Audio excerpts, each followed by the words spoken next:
Assemblée annuelle de la Banque africaine de développement, je me trouve en compagnie de Didier Akwete, qui est conseiller du président de la Banque africaine de développement, le docteur Sidi Oulta.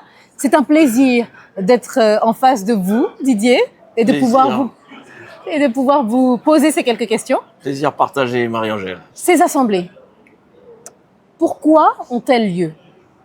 Quel est leur objectif final? Pourquoi chaque année on les organise dans un pays différent et qu'est-ce que ça apporte d'ailleurs au pays où c'est organisé? Bon, alors d'abord, dans la vie d'une organisation comme d'une entreprise, il y a des moments importants dans la vie de ces organisations. On fait le point, soit aux actionnaires, soit aux investisseurs. Et la Banque africaine de développement a des actionnaires, des régionaux, de non-régionaux.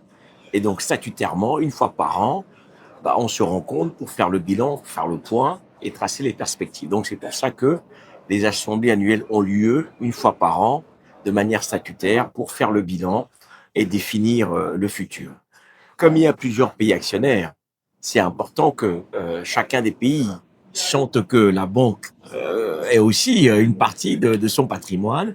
Et donc, c'est pour ça que c'est important aussi que les assemblées tournent dans les différents pays pour montrer aussi à quel point la banque est importante d'abord pour l'Afrique, mais pour les pays. Et en même temps, ça permet pendant toute une semaine de faire vivre l'économie du pays. Et donc, c'est pour ça que le principe est tournant au niveau des pays. Est-ce que cette année, il y a des enjeux spécifiques qu'on est censé aborder lors de ces assemblées?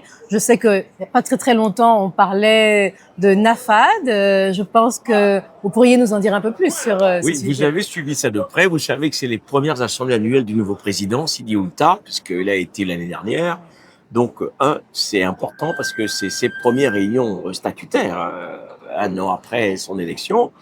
Et deuxièmement, autour de ces 4 points cardinaux, vous avez le sujet important de la mobilisation des ressources africaines pour le développement de l'Afrique. Oui. Et dans ce cadre-là, le point cardinal 2, qui est l'architecture financière africaine qu'il faut réformer, qu'il faut redessiner, qui a donné lieu donc à la nouvelle architecture financière africaine pour le développement, NAFAD, où il y a eu un dialogue consultatif que vous avez particulièrement suivi le 9 avril à Abidjan, qui a accouché également d'un consensus, le consensus d'Abidjan, qui définit comment cette architecture devrait fonctionner et comment on doit financer désormais l'Afrique avec les ressources africaines d'abord, mais aussi avec les partenaires internationaux.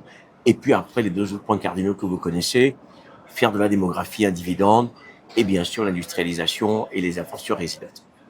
Merci infiniment d'avoir répondu à ces questions. Peut-être un petit mot pour le public congolais qui nous regarde? Nous sommes heureux d'être à Brazzaville et au Congo, un peuple toujours aussi accueillant, avec un pays en transformation, en chantier. Donc nous sommes ravis d'être à Brazzaville. Oui, et notez d'ailleurs effectivement les infrastructures impressionnantes qu'on a découvertes. Absolument, et capitale historique. Exactement. Merci infiniment Didier Akwete. Merci beaucoup à toi. Merci.